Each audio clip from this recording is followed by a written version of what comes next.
Poglejmo, kako lahko na iPhone namestimo digitalno potrdilo SIGENCA, ki smo ga predhodno iz svojega računalnika izvozili v datoteko in poslali po elektronski pošti. Pri tem je pomembno, da smo po elektronski pošti poslali tudi korensko digitalno potrdilo SITRUST in digitalno potrdilo overitelja SIGENCA. Oboje moramo namestiti najprej, šele potem namestimo svoje digitalno potrdilo. Odprimo si najprej elektronsko pošto, ki vsebuje dve pripeti datoteki, in sicer korensko potrdilo SITRUST in potrdilo overitelja SIGENCA. Kliknemo na priponko SITRUST, dovolimo namestitev in zapremo okno. Pod nastavitvami v možnosti Profile Downloaded izberemo instalacijo oziroma namestitev digitalnega potrdila. Vnesemo kodo, ki jo uporabljamo na našem pametnem telefonu, in namestimo korensko digitalno potrdilo.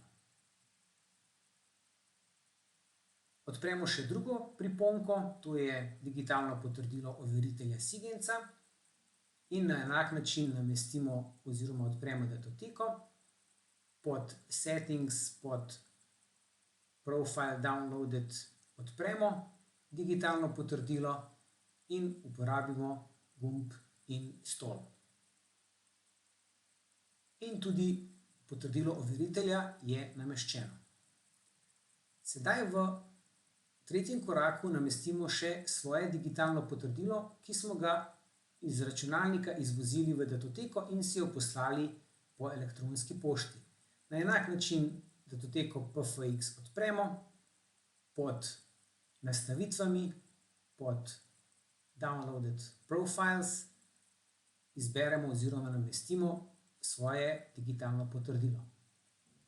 Pri tem je pomembno, da po kliku na gumb Install vpišemo geslo, ki smo ga uporabili, ko smo digitalno potrdilo iz računalnika izvozili v datoteko in ga tako tudi zaščitili.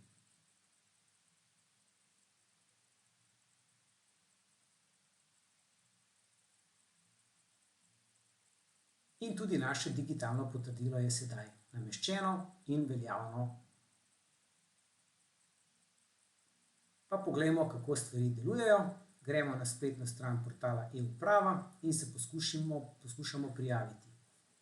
Izberemo kvalificirano potrdilo, izdano v EU, telefon uporabi nameščeno in zaupanja vredno digitalno potrdilo in že smo v portalu e-uprava.